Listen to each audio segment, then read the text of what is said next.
তো আরেকটা কথা তোমাদেরকে আমি বলে নিই, আরেকটা কথা বলে নিই, মাথায় রাখবা সমশক্তি সম্পূর্ণ অরবিটালের ক্ষেত্রে কিন্তু হুন্ডের নীতিটা। ধরো আমি 3D এভাবে করলাম, ধরো আমি 3D এর ক্ষেত্রে এভাবে করলাম, আর 3p, ধরো 3p আসার একই মৌলের ইলেকট্রন বিন্যাসে 3D এভাবে করলাম, আর 3pটা আমি এভাবে করলাম। হ্যাঁ, যেমন এখানে আমরা প্রথম ইলেকট্রনটা কি করেছি, উপরে দিয়েছি, তাই না? আর আমি 3p এর ক্ষেত্রে এটা করলাম।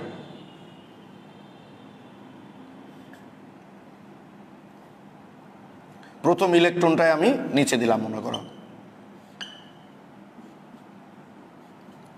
কোনো অসুবিধা নাই। কিন্তু মাথায় রাখবা হুন্ডের নীতিটা হচ্ছে সমশক্তি সম্পন্ন অরবিটালের ক্ষেত্রে। তাহলে 3p আর 3d এর শক্তি কি সমান? অবশ্যই না। এই দুটা শক্তি নিশ্চয়ই সমান না। তাই যখন ইলেকট্রন বিন্যাস d এর করবা, খালি এই 5টাই দেখবা, p এর করবা এই 3টাই শুধু দেখবা, কারণ এই অরবিটাল আর এই অরবিটালের শক্তি কিন্তু বা সমান না। অর্থাৎ তুমি এইগুলো যখন করবা তখন দেখবা যে প্রত্যেকটা ইলেকট্রন মানে সর্বাধিক অযুগ্ম থাকছে কিনা, বা অযুগ্ম ইলেকট্রন স্পিন একমুখী দিচ্ছে, এটা শেষ। এখন এদিকে আর নজর দেওয়ার দরকার নাই, আবার এটা শুধুমাত্র দেখবা। কি ঠিক আছে? আমি বলতে যাচ্ছি যে 3D শুধু এই 5টা ক্ষেত্রে প্রযোজ্য, এর সাথে কিন্তু এর কোনো সম্পর্ক নাই। অর্থাৎ হুন্ডের নীতি শুধুমাত্র সমশক্তি সম্পূর্ণ অরবিটালের ক্ষেত্রেই প্রযোজ্য। কি না তো ভাই, কোনো ডিস্টার্ব নাই তো? তুমি লিখছো একজন শারমিন সুলতানা, তোমার ওখানে বোধহয় প্রবলেম হতে পারে। দেখো তো ভাই, কালকে আমরা মোটামুটি একটা হাই সেট আপ দিয়েছি এখানে, এখন এর পরও যদি হয় কিছু বলা না, তবে হয়নি ভাই, বুঝছো, আজকে নেটওয়ার্কের প্রবলেমটা হয়নি। এটা যারা একটু প্রবলেম হলো মনে হলো কথাটা, টেনশন নাই, একটু পরে আসবো আবার আমরা। একটা গুরুত্বপূর্ণ কথা আমি বলবো, সেটা হলো এস অরবিটাল এবং পূর্ণ অরবিটালের ক্ষেত্রে,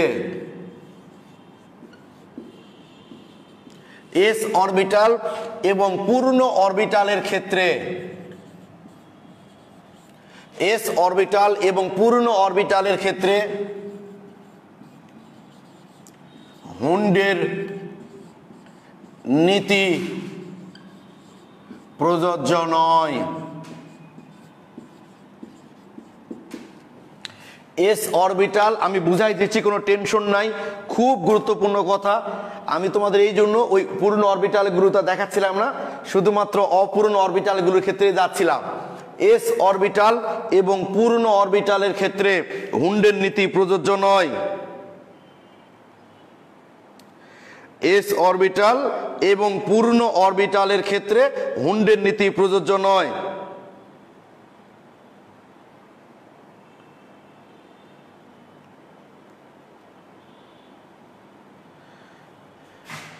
এস অরবিটাল এবং, আচ্ছা তোমরা কি নিয়ে আলোচনা করছো এগুলো? এস অরবিটাল এবং পূর্ণ অরবিটালের ক্ষেত্রে হুন্ডের নীতি প্রযোজ্য নয়। তোমরা যদি আমার বাস্তব ক্লাসে থাকতে এখন, তাহলে এই কথাটা বলার পর আমি তোমাদেরকে জিজ্ঞেস করতাম বোঝানোর আগেই যে এই বিষয়টা কে কে গেস করতে পারছো যে কেন উত্তরটা এটা হচ্ছে।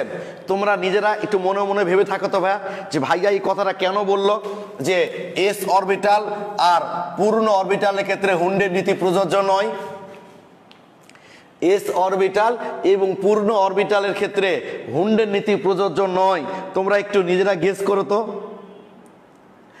যে এমনি আমি বলতে বলিনি, এত কথা আসলে লিখা কঠিন, লিখা যায় না। আচ্ছা, একজন লিখছো এস অরবিটাল অপূর্ণ থাকলে, আমি কি এখানে কোনো এস এর ক্ষেত্রে পূর্ণ অপূর্ণ বলেছি? কিছু জিনিস বুঝে নিতে হবে, বুঝছো?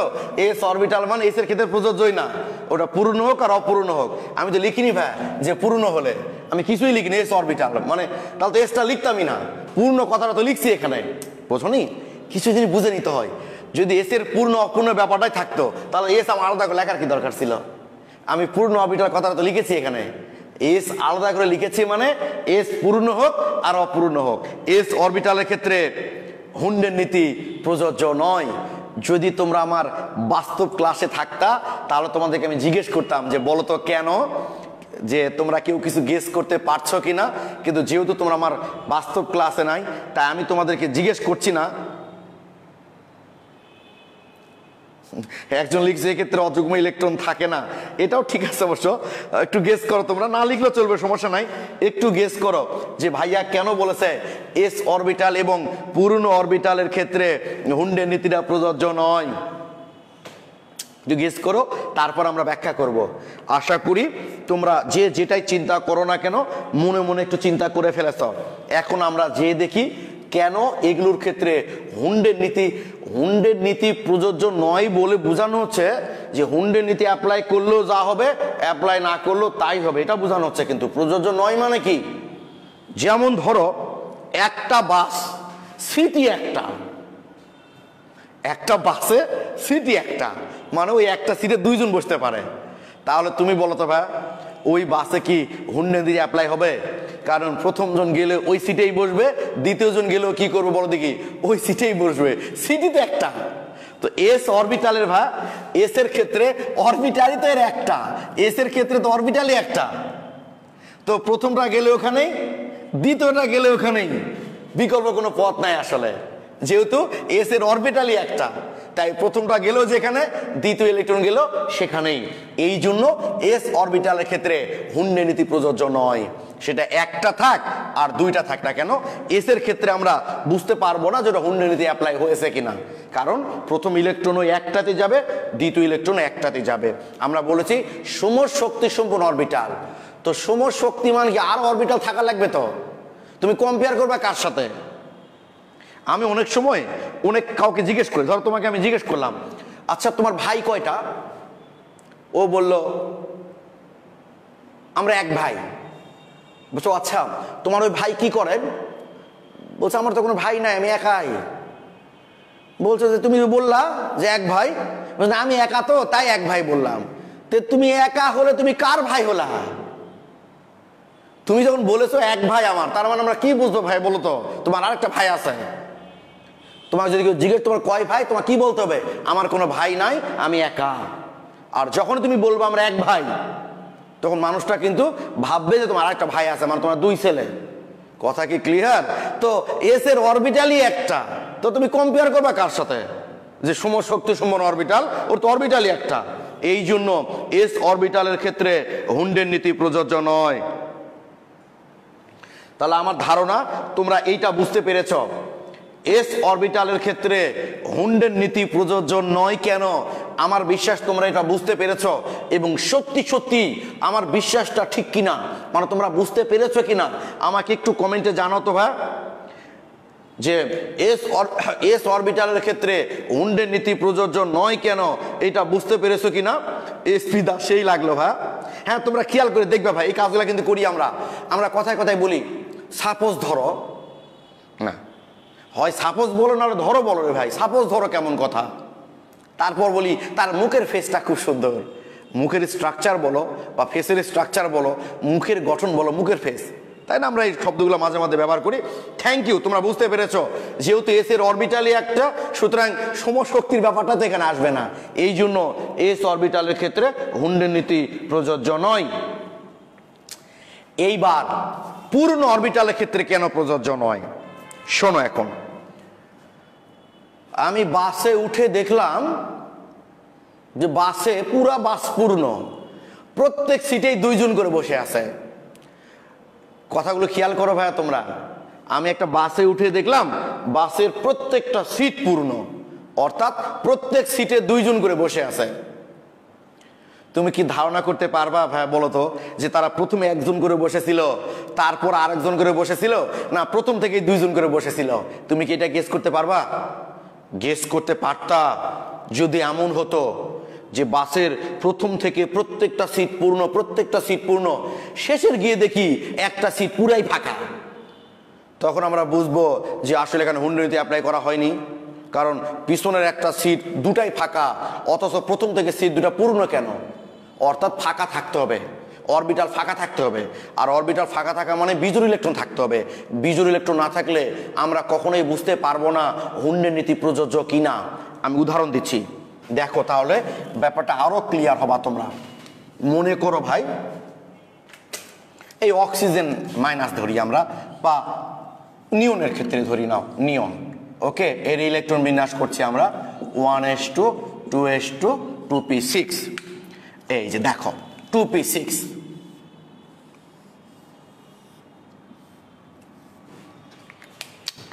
এখন তোমার কোন একটা বন্ধু সে খুব ভালো বুঝতে পেরেছে হুন্ডের নীতি, সে ইলেকট্রন বিন্যাসটা এইভাবে করলো, প্রথমে একটা করে যাবে, তারপর আরেকটা করে যাবে, এভাবে করলো। আর তোমার আরেকটা বন্ধু, ইলেকট্রন যেহেতু 6টা, তোমার আরেকটা বন্ধু সে ওসব হুন্ড মুন কাউকে বেলি দিল না, সে কি করলো, ওই 6টা আছে প্রথম থেকে 2টা করে দিল, প্রথম থেকে 2টা করে, 2 2 4 2 6। দুটা ইলেকট্রন বিন্যাসে কোনো পার্থক্য হলো? যে অ্যাপ্লাই করলো তারও যেমন ইলেকট্রন বিন্যাস হলো, যে অ্যাপ্লাই করলো না তারও তেমনই ইলেকট্রন বিন্যাস হলো। তাহলে তুমি কি করে বুঝবে কেন হুন্ডের নীতি অ্যাপ্লাই করা হয়েছে কিনা? কিন্তু 6টা না থেকে যদি ভাই পিতে 4টা থাকতো তাহলে কিন্তু বুঝতে পারতাম। দেখো বুঝতে পারতাম এই জন্য যে হুন্ডের নীতি অ্যাপ্লাই করেছে সে প্রথমে একটা করে দিবে, আর যে হুন্ডের নীতি অ্যাপ্লাই করে নাই সেও মনে করো ওই চান্স নিয়ে নিল, প্রথম থেকে 2টা করে দিল। এবার আমি বাসে উঠে সহজেই বুঝতে পারবো এই হুন্ডের নীতি অ্যাপ্লাই করেনি, কারণ শেষের সিটটা পুরোই ফাঁকা আর প্রথম সিটে তোমার 2 জন করে বসে আছো, অতএব এখানে আমি বুঝতে পারবো হুন্ডের নীতি প্রয়োগ হচ্ছে কিনা। কি কথা ক্লিয়ার ভাই? যখন তোমরা দেখবা, আরো সহজ করে বলি, যখন তোমরা দেখবা হুন্ডের নীতি অ্যাপ্লাই করে করি ইলেকট্রন বিন্যাস আর না করেই করি না কেন ওই ইলেকট্রনিক কনফিগারেশন একই রকম হচ্ছে, তাহলে বুঝে নিবা ওই ক্ষেত্রে হুন্ডের নীতি প্রযোজ্য নয়। এবং সেটা কখন হয়? সাধারণত যখন এই অরবিটালগুলো পূর্ণ থাকে তখন সেটা হয়। এই কারণে বলা হয় পূর্ণ অরবিটালের ক্ষেত্রেও হুন্ডের নীতি প্রযোজ্য নয়। আমি কিন্তু বলেছি কোনো প্রশ্ন করা যাবে না, প্রশ্ন করার সুযোগ দিব আমি শুধু আমার এই, কারণ তোমরা অনেক প্রশ্ন করবে এটা আমি জানি। আমি স্টুডেন্ট লাইফ থেকে স্টুডেন্ট পড়াই ভাই, বুঝছো? আমার স্টুডেন্ট পড়ানোর বয়স প্রায় 18 বছর। তো আমি তো এতদিন ধরে জানি যে তুমি কোন প্রশ্নগুলো আমাকে করতে পারো, আমি অবশ্যই অ্যান্সার দিব। তার আগে বলো আমাকে, আমি যে বললাম পূর্ণ অরবিটালের ক্ষেত্রে হুন্ডের নীতি প্রযোজ্য নয়, তোমরা ওটা বুঝতে পেরেছো কিনা? আচ্ছা তৌফিক ওমর লিখেছো ভাই, সুপার এক্সাম্পল ভাই, ইউ আর দ্য বেস্ট। আচ্ছা থ্যাংক ইউ ভাইয়া, তোমাদের বুঝতে পারাটাই আমার সব। তোমরা যখন বুঝতে পারো তখন দেখবা আমার চেহারায় একটা বিজয়ের হাসি তোমরা দেখতে পাও। যখন তোমরা বুঝতে পারো না, যদিও এটা আমারই ব্যর্থতা, তারপর আমার মন খারাপ হয়ে যায় আসলে। ওকে থ্যাংক ইউ, সবাই লিখেছো, অনেক ভালো বুঝেছো। Abdullah Kalib thank you, Sourav thank you, Hasnaina thank you ভাই, সবাই সুন্দর লিখছো, সবাই খুব ভালো বুঝতে পারছো। তোমরা যেহেতু সবাই খুব ভালো বুঝতে পারছো, এখান থেকে প্রমাণিত হয় যে তোমরা ক্লাসের প্রতি খুবই মনোযোগী। তাহলে ক্লিয়ার যে যদি এই অরবিটালটা পূর্ণ থাকে তাহলে হয় কি, তাদের হুন্ডের নীতি অ্যাপ্লাই করি আর না করি কেন তাদের ইলেকট্রনিক কনফিগারেশনটা কেমন হয় ভাই বলো তো? একই রকম হয়। ফলে ওখানে অ্যাপ্লাই হলো কি হলো না সেটা বোঝা যায় না। এই কারণে এই অরবিটালের ক্ষেত্রে হুন্ডের নীতি প্রযোজ্য নয়। কোন অরবিটাল? পূর্ণ। তাহলে ক্লিয়ার যে এস অরবিটালের ক্ষেত্রে হুন্ডের নীতি প্রযোজ্য নয় কেন? কারণ এস এর অরবিটালই একটা, সে অযুগ্ম হোক আর যুগ্ম হোক না কেন, অরবিটালই তো একটা। তো সমশক্তি তুমি কম্পেয়ার করবো আবার কার সাথে? তাই এস অরবিটালের ক্ষেত্রে হুন্ডের নীতি প্রযোজ্য নয়। পূর্ণ অরবিটালের ক্ষেত্রে হুন্ডের নীতি প্রযোজ্য নয় এই কারণে, অরবিটাল যদি পূর্ণ থাকে ভাই তাহলে তুমি অ্যাপ্লাই করলেও যা হচ্ছে, অ্যাপ্লাই না করলেও ইলেকট্রন বিন্যাস একই হচ্ছে। এই কারণে এস অরবিটাল এবং পূর্ণ অরবিটালের ক্ষেত্রে হুন্ডের নীতি প্রযোজ্য নয়। এখন আমরা বিভিন্ন বোর্ডের 2-1টা প্রশ্ন আগে একটু সলভ করব, তারপর তোমাদের প্রশ্ন আমি নিব আর কি। ওকে,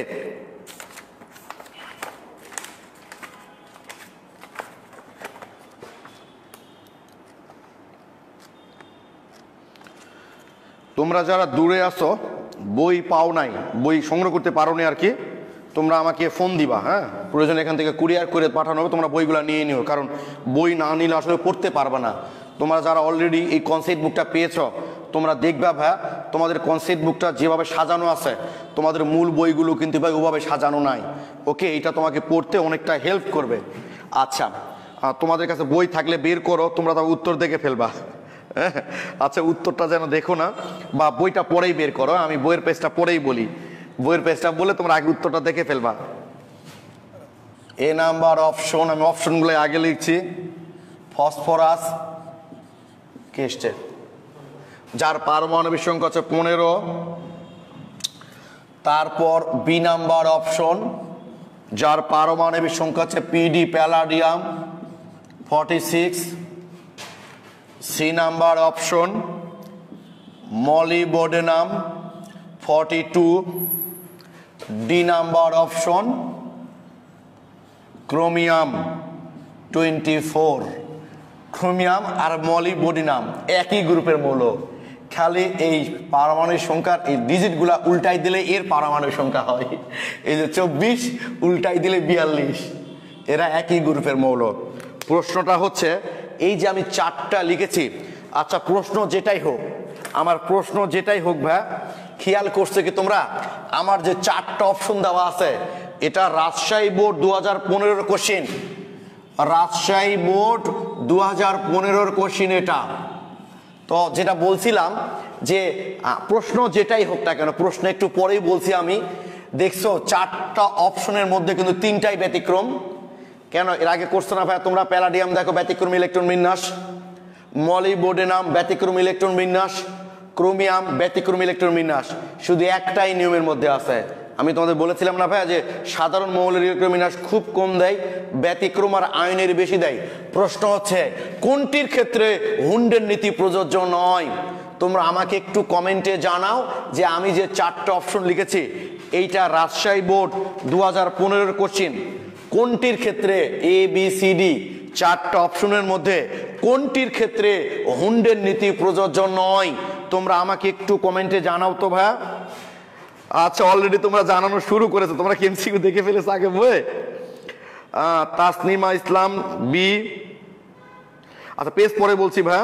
আচ্ছা সদরুল বি, মাসুমা বি, সুমায়া ইমরান, আচ্ছা তাওহিদ বি, শামিদ বি, এসপি দাস বি, তোকি ওয়াহিদ ভাই কোশ্চিন নাই, তাও অ্যান্সার হ্যাঁ কোশ্চিন তো পরে লিখলাম এই জন্য ভাই, না তোমরা দেখে ফেলবা, তোমার তো বেশি বুদ্ধিমান। 2 বি বি বি, কি বুঝাবো ভাই, তোমরা তো সবাই সঠিক উত্তর লিখছ, তবু যদি 2-1 বুঝতে প্রবলেম হয় তাদের জন্য আমি দেখাই কোনটির ক্ষেত্রে হুন্ডি নীতি প্রযোজ্য নয়। এ নাম্বারের ক্ষেত্রে প্রযোজ্য এই জন্য, এই যে দেখো ভাই ফসফরাস, এটার যদি আমরা ইলেকট্রন বিন্যাস করি তাহলে নিয়ন, তাই না, তারপর 3s2 3p3, দেখো পি অরবিটাল অপূর্ণ, তার মানে অবশ্যই এটার ক্ষেত্রে হুন্ডি নীতি প্রযোজ্য। মলিবডেনাম, মলিবডেনাম 42, ওই যে ক্রিপ্টন ব্যতিক্রম ইলেকট্রন বিন্যাস, নিশ্চয় তোমাদের মনে আছে। এই যে 5s1 4d কত ভাই বলতো 5, এই যে ডি অরবিটাল, এস আমার দেখার দরকার নাই, কিন্তু ডিতে তো আছে 5টা অযুগ্ম, মানে ডি অরবিটাল তো অপূর্ণ, তাহলে অবশ্যই মলিবডেনামের ক্ষেত্রেও প্রযোজ্য। ক্রোমিয়াম তো প্রযোজ্য হবেই, মলিবডেনাম আর ক্রোমিয়াম তো একই গ্রুপের মৌল। আর্গন, ঠিক আছে, এই যে 4s1 3d5, এই যে ডি অরবিটাল অপূর্ণ। কিন্তু প্যালাডিয়ামটা কি দেখছো ভাইয়া তোমরা? প্যালাডিয়াম কি ভয়ঙ্কর একটা এমসিকিউ দিয়েছে তোমাদের। প্যালাডিয়ামের ওই যে ক্রিপ্টন, কেউ যদি এটার ইলেকট্রন বিন্যাস খেয়াল না থাকে ব্যতিক্রম, কেউ মনে করো ভাইয়া ভুল করে এটা করে দিল 4d8 5s2, তখন তো সে বলে ফেলবে এটার ক্ষেত্রে প্রযোজ্য, কারণ এখানে ডি অরবিটাল তো অপূর্ণ 8টা আছে, কিন্তু এটা ইলেকট্রন বিন্যাস কি ঠিক হলো? ঠিক হয় নাই, এটা ব্যতিক্রম, এবং এটার ইলেকট্রন বিন্যাস হচ্ছে 4d10। দেখো প্রত্যেকটার অরবিটাল গুলি কিন্তু অপূর্ণ, কিন্তু প্যালাডিয়ামের ডি অরবিটালটা মানে এখানে কোনো ফাঁকা অরবিটালই নাই, সবগুলাই পূর্ণ। আর যেহেতু সবগুলাই পূর্ণ তাই প্যালাডিয়ামের ক্ষেত্রে মানে অ্যান্সার হচ্ছে এইটা, এটার ক্ষেত্রে হুন্ডের নীতি প্রযোজ্য নয়। হুন্ডের নীতি প্রযোজ্য হতে গেলে অবশ্যই অরবিটাল ফাঁকা থাকতে হবে। আবার বলো না ভাই এখানে এস আছে, যে এস আছে তো কি হয়েছে, আমি ডি দেখবো, আর এস এর ক্ষেত্রে তো প্রযোজ্য না। যদি বলো ভাই এখানে এস আছে, যে এস আছে তো কি হয়েছে, ডি তো অপূর্ণ, অপূর্ণ থাকলে সেখানে প্রযোজ্য। আচ্ছা ভাইয়া ও 5 লিখেছি, আচ্ছা আসলে কি ভাই ক্লাস নেওয়ার সময় না এই প্রবলেমগুলো আসলে হয়, আশা করি তোমরা বুঝতে পেরেছো, ছোটখাটো ভুলগুলা ক্ষমা সুন্দর দৃষ্টিতে তোমরা দেখবা আর কি ভাই। ওকে আচ্ছা থ্যাংক ইউ। ওকে তোমরা কি বুঝতে পেরেছো কিনা বলো যে প্যালাডিয়ামের ক্ষেত্রে? উজ্জ্বল ভাই, হ্যাঁ ভাই আল্লাহর রহমতে আজকে নেটে কোনো ডিস্টার্ব করে না, আজকে আমি 5G চালাচ্ছি ভাই, এই 5G এর কারণেই বোধহয়, আমি কিন্তু মজা করে বলছি না, সত্যি 5G চালাচ্ছে, আর এই 5G এর কারণেই বোধহয় আজকে প্রবলেম হচ্ছে না। হ্যাঁ, আমি তোমাদের উজ্জ্বল ভাই, আমরা কিন্তু নেটটা নিয়ে খুব চেষ্টা করছি ভাই, বুঝছো, কি করব বলো। আচ্ছা, হাসপানা লিখেছে, আমি অ্যান্সার লিখার আগেই দেখছি 10 জন লিখে বসে আছে। গুড, এই ধরনের সুস্থ কম্পিটিশন থাকা ভালো। ওকে, থ্যাংক ইউ, সবাই বুঝতে পেরেছো এটা। তাহলে মাথায় থাকবে ভাই, দেখছো 4টা অপশন দেওয়া আছে, 3টাই ব্যতিক্রমী ইলেকট্রন বিন্যাস দেওয়া আছে। আমরা দেখলাম এই সবগুলোতেই অপূর্ণ অরবিটাল আছে, কিন্তু প্যালাডিয়ামের ক্ষেত্রে কোনো অপূর্ণ অরবিটাল নাই, সব অরবিটালগুলোই পূর্ণ। তাই প্যালাডিয়ামের ক্ষেত্রে হুন্ডের নীতি প্রযোজ্য নয়। ও, এই পেজ নাম্বারটা আমি বলি তোমাদের, 199 পেজের 15 নাম্বার, 199 নাম্বার পেজের 15 নম্বর কোশ্চেন, 199 পেজের 15 নম্বর কোশ্চেন। আমি যে এমসিকিউটা এই মাত্র দেখালাম সেটা হলো 199 নাম্বার পেজের 15। শোনো ভাইয়া, এই হুন্ডের নীতি জিনিসটা কি, এগুলো কিন্তু তোমার বইয়ে খুব সামান্যই থাকবে, কি বুঝতে পেরেছো? কিন্তু দেখছো এখান থেকে কত বিশদভাবে প্রশ্নগুলো আমাদের পরীক্ষায় আসতে পারে। তাহলে আরো 2-1টা এমসিকিউ দেখি আমরা।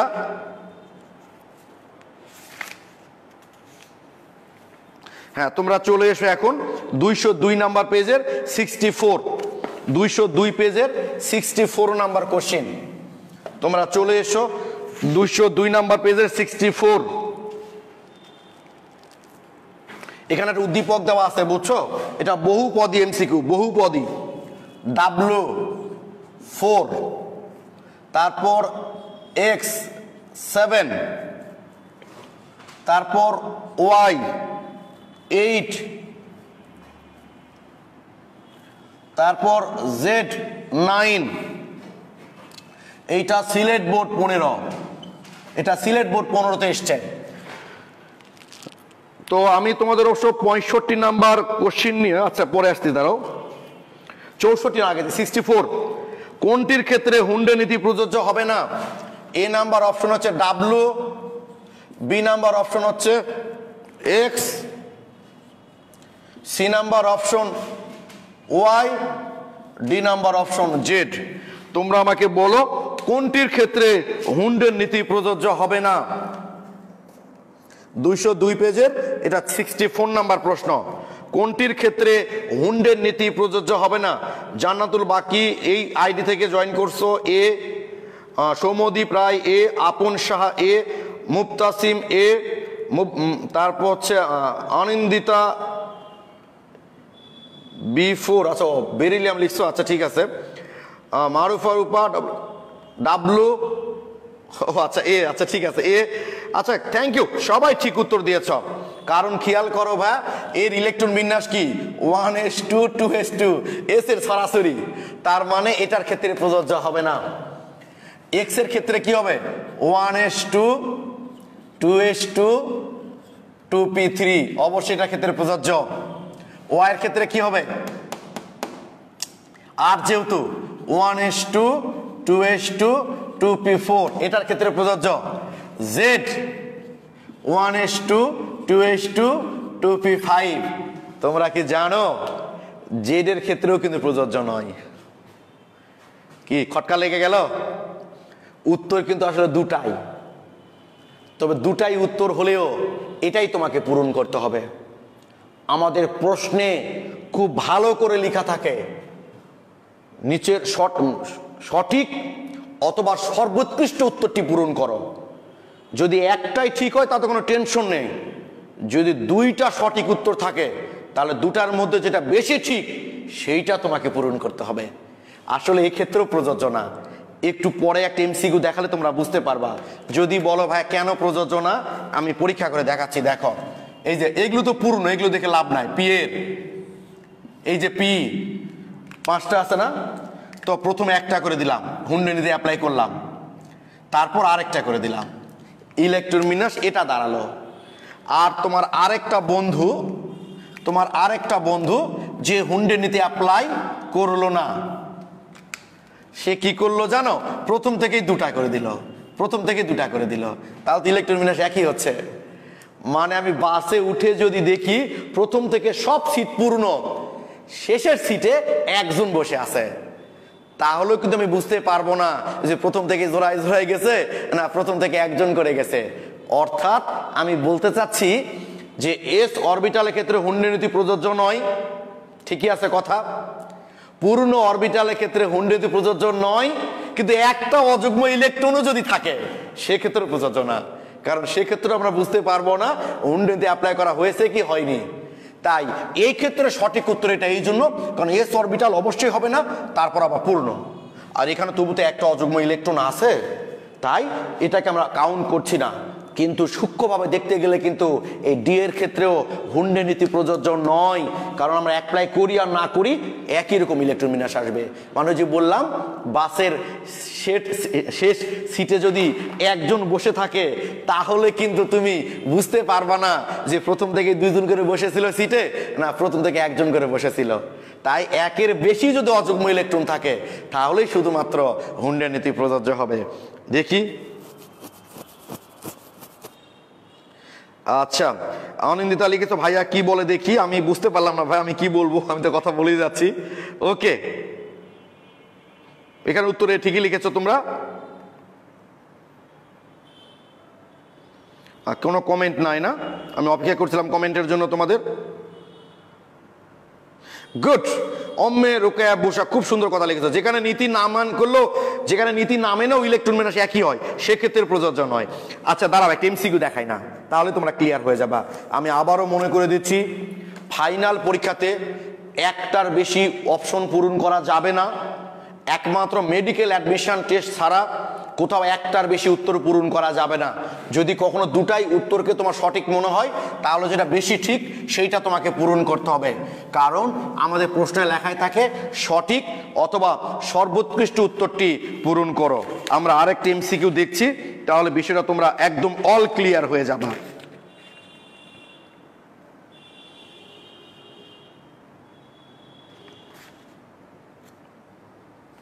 এই যে পেয়েছি ভাইয়া 208 নাম্বার পেজের 133, 208 নাম্বার পেজ, 208 নাম্বার পেজের 208 নাম্বার পেজের 133 নাম্বার প্রশ্ন, 208 নাম্বার পেজের 133 নাম্বার প্রশ্ন। এই প্রশ্নটা এসেছে বরিশাল বোর্ড 2016-তে। 208 নাম্বার পেজের 133 বরিশাল বোর্ড 2016-তে এসছে। নিম্নের কোন মৌলের ইলেকট্রন বিন্যাসে হুন্ডের নীতি প্রযোজ্য নয়? এ নাম্বার অপশন কোনটির ক্ষেত্রে হুন্ডের নীতি প্রযোজ্য নয়?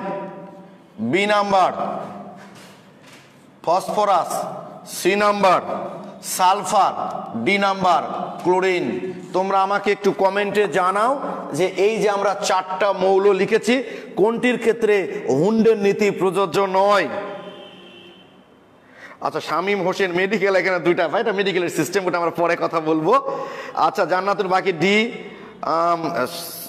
সমীর লিখেছো ডি, ইসমাত জাহান ডি, শামিত ইসলাম আচ্ছা মেডিকেলে দুটো আছে পরে ওটা ভাই, জাকিয়া লিমা ডি, সবাই সঠিক উত্তর দিয়েছ। এবার বুঝতে পেরেছো ভাইয়া তোমরা যে খেয়াল করো এখানে হুন্ডের নীতি কেন প্রযোজ্য নয়, কারণ নাইট্রোজেন খেয়াল করো এর ইলেকট্রন বিন্যাস কি দাঁড়ায়, বস্তু স্তর 2p3, তার মানে তিনটা আছে দেখো অযুগ্ম। ফসফরাস সেম 3p3, সালফার হচ্ছে 3p4, তার মানে এখানে অযুগ্ম কিন্তু দুইটা, তাই না? 1 2 3 4। আর ক্লোরিন ওই যে ওটার মতোই, আগের প্রশ্নটা 9 ছিল মানে ফ্লোরিন ছিল, আর এটা জাস্ট ক্লোরিন। এই যে বহিস্থ কাঠামো হচ্ছে 3p5। আর কালি কই গেল গো? আচ্ছা ক্লাস শেষের দিকে এই যে একটা মাত্র অযুগ্ম থাকছে ভাই, যেটা একটু আগে শেখালাম তোমার। তাহলে এক্ষেত্রে উত্তর কিন্তু ঠিকই ডি হলো, আগের প্রশ্নের উত্তর কিন্তু ডি হলো না, সেখানে 9 ছিল মানে ফ্লোরিন ছিল কিন্তু উত্তর হলো না, এই জন্য যে ডি এর চেয়ে ওটার এ নাম্বারটা বেশি সঠিক ছিল। তাহলে ক্লিয়ার তোমরা ভাই?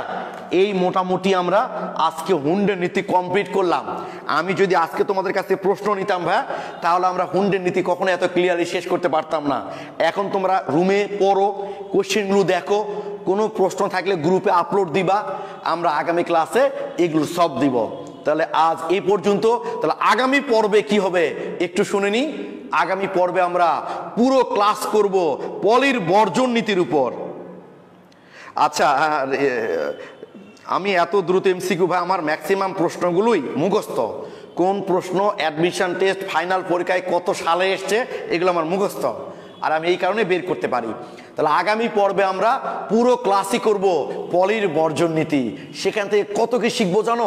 সবচেয়ে বেশি যেটা শিখবো আমরা, যে কোনো একটি ইলেকট্রনের 4টা কোয়ান্টাম সংখ্যার মান পটাপট কি করে বের করতে হয় সেগুলো শিখবো আমরা আগামী পর্বে।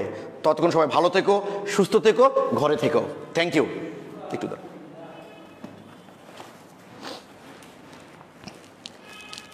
শেয়ার দিয়ে দাও।